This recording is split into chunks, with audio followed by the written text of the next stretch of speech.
voy a conducir la entrevista en inglés. Hola, Anya, Hola, pero, hi.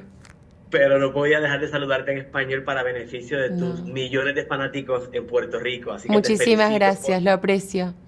te felicito por tu extraordinario trabajo de tu parte con esta increíble película. Okay, so let's switch to my beautiful Puerto Thank Rican you. English. It's Um, gorgeous.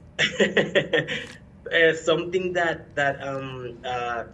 caught my attention with this film is the body language. So putting the physical sequences aside for a minute, your character has very little dialogue. How difficult or challenging was to project emotions, feelings, specifically anger, this sense of vengeance, without necessarily expressing it verbally. You know, I was never intimidated by the lack of dialogue. The only thing that slightly concerned me was George had a very strict vision of how he wanted me to hold my face for a large portion of that. And so that really meant that I only had my eyes, and I had to just hope and pray that you were getting the information that I was beaming out of them. But I do think if you're going to take a leap of faith like that, you do it with George Miller and you do it in a Mad Max movie. You know, he is the master of this universe, and if he feels so strongly about that, then you kind of have to follow him. Now that you mentioned Mad Max, did you see the film Fury Road when it first came out? If not, what do you think when you first saw it, and how it helped you shape your approach to the character to match Charlize's interpretation? Oh, well, so because I'm a bit younger, my introduction to the Mad Max world was Fury Road. I went to see it at the cinema, and it's easily one of my top cinematic experiences of all time. I just fell in love with that film. It's one of my favorite films. And I think Charlize just did such an incredible, incredible job. To her credit, though, I think she really tapped into the essence of who this character is. And so rather than trying to do a reinterpretation of something, I just tapped into that same essence. You know, this is a character that George has created and lived with for a really long time, and because she is fully realized, I found it quite easy to slip into her skin. You did beautifully. So Thank I you. believe, and correct me if I'm wrong, but this film goes far way beyond a film about feminism or female empowerment. It's there, but it's more than that. So if you were to identify any specific message that the film wants to maybe present, what do you think would it be? Oh my goodness, I think there are a few. I very much connect with the idea of, you know, this is a woman with a singular mission being almost aplastada by these huge like forces that are beyond her, you know, like these huge men that are making these decisions without really thinking about anybody else.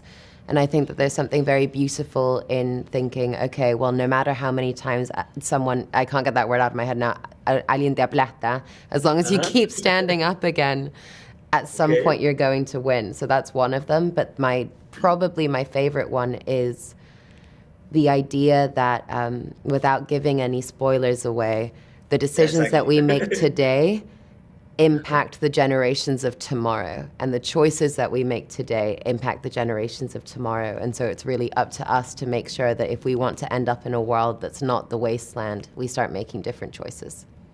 Excellent. I agree 100% with you with that. So I can help you. I can help but ask you about George. The vitality, the energy that he projects in this film is amazing. It's breathtaking. So he's like a teenager playing a video game. Tell me about that aspect working with George. What can you tell me about that Do you energy mean to the Chris, film? I mean, no, I mean George, the director?